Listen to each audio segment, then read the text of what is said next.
Hi everyone, my name is Emily Strom and my topic for this speech is the Houston Astros cheating scandal. So some background, the Houston Astros won their first World Series title in 2017. Based on MLB statistics, they were ranked the #1 team for batting. As you can see from their numbers of their batting average, on base percentage, and slugging percentage, they were a little bit better than the Los Angeles Dodgers, who was ranked #4 and who they played in the World Series against that year. So basically, they were a little bit better, so their win in 2017 was considered fair. And although they didn't make it to the 2018 World Series, they did make it again in 2019, and they lost to the Washington Nationals. Shortly after losing to the Washington Nationals in November, a former player named Mike Fierce gives an interview with a newspaper called The Athletic and reveals that the Astros cheated during the 2017 season. So Mike Fierce is a former Astros pitcher from about midway through the 2015 season, but he completed the 2017 season with them, so he won the World Series with them. He interviewed with The Athletic and revealed that the Astros cheated. He kind of stated, according to the Bleacher Report, which referenced the Athletic report, his reasons for kind of giving away this information was he felt that the Houston Astros were willing to go above and beyond to win.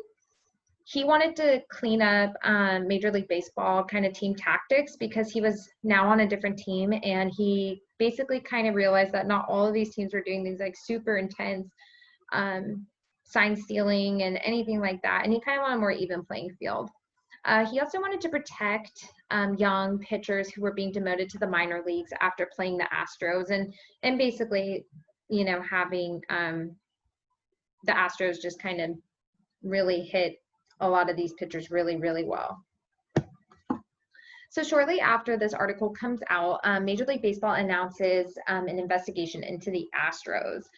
According to the MLB Commissioner's report from Robert Manfred, he found that the Astros did indeed use a live feed video camera system to steal signs in the 2017 regular and postseason home games.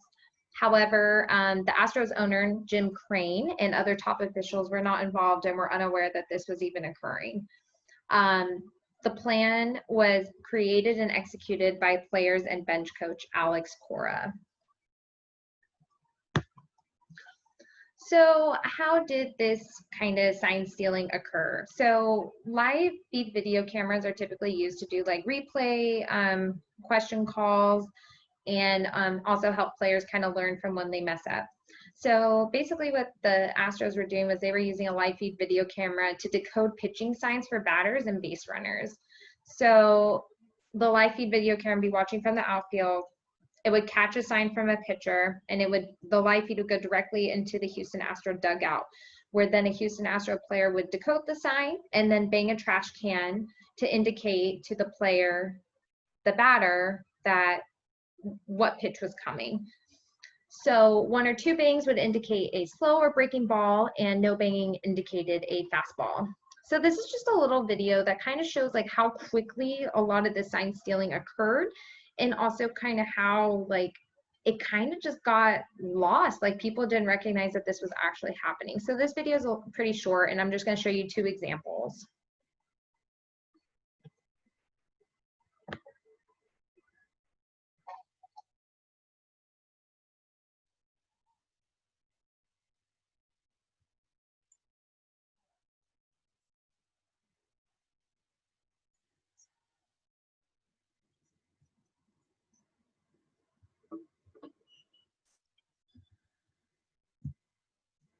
So those are just my 2 examples. Sorry about that. Those are just my 2 examples where, and this video does a good job because it kind of shows like an image of a trash can, like when the bang is supposed to be heard, because sometimes it is a little bit quiet, but it's obviously loud enough to kind of break through to the batter, through the crowd and noise and all of that.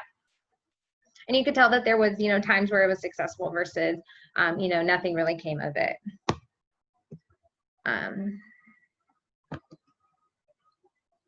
So basically, this graph was made by a Astros fan named Tony Adams, and he basically wanted to investigate on his own, did the Astros actually have, did they actually use this kind of banging trash cans?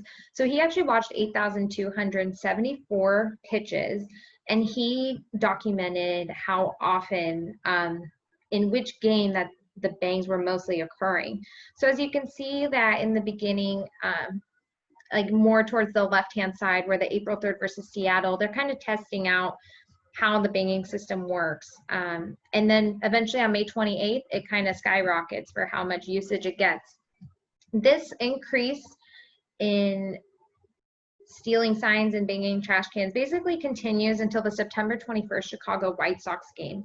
In this, basically what happened during this game, and this is also referenced in the MLB commissioner's report, was that the pitcher for the Chicago White Sox actually could hear the bangs and picked up on the fact that his signs were being stolen during the game. And he actually called a timeout and called his catcher, and you can hear him on videos from that game asking his other players, did you hear that? Did you hear that? When he would hear banging. And they actually decided to change their signs. According to the MLB commissioner report, this basically caused a panic throughout the Houston Astros dugout, and they decided to kind of discontinue using the bangs until, you know, later on in the season once all of this kind of died down. So as I said earlier, the stealing of the signs only occurred at home games. So a lot of the players in the MLB commissioner report, they tried to say that that a lot of the banging basically was more distracting than it was successful. However, 3 of their top players actually are shown to have much higher batting averages in their home games versus their away games. So Jose Altuve, who was their shortstop, his home game batting average was a .472 versus his away batting average was a .143. Carlos Correa, his home batting average was a .371, where his away batting average was a .211. However, the catcher McCann, his home batting average was a .300, and his away batting average was a .037. So that's a very, very, very significant difference in a home versus away batting average. So basically, after this whole investigation concluded, where they interviewed like almost 70 players and employees of the Houston Astros organization, the MLB decided to take some action. And from Robert Manfred's MLB commissioner report, he decided to fine the Houston Astros $5 million. The team will have to forfeit 2 first and 2 second-round picks in the 2020 and 2021 draft.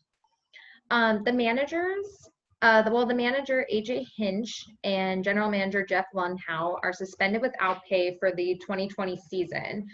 Alex Cora, who was the bench coach and was supposedly also involved with helping the players develop the scandal, the MLB commissioner decided to withhold doing any type of disciplinary action against Cora until the completion of the Red Sox sign stealing investigation that supposedly occurred while he was coaching the Boston Red Sox in 2018. Interestingly enough, AJ Hinch and Jeff Lundhout, outside of MLB, so basically only within the Houston Astros organization, they were eliminated from their positions and they are not going to be returning. Alex Cora actually decided to step down from his position as head coach of the Boston Red Sox. Ultimately, MLB decided that no individual players would be punished and that the Astros will keep their World Series title and trophy. All right, so that basically kind of sums it up. Basically, there was a live feed sign stealing scandal where the players communicated the sign stolen to the batter by banging trash cans. Once the Major League Baseball found out, they investigated this and they decided to fine the Houston Astros $5 million, suspend the head coach and general manager, who were eventually fired from the Astros organization. And then they also allowed the teams to keep their World Series title and no players were punished. So anyway, I hope you enjoyed that. Thank you so much. And I hope everyone has a great day.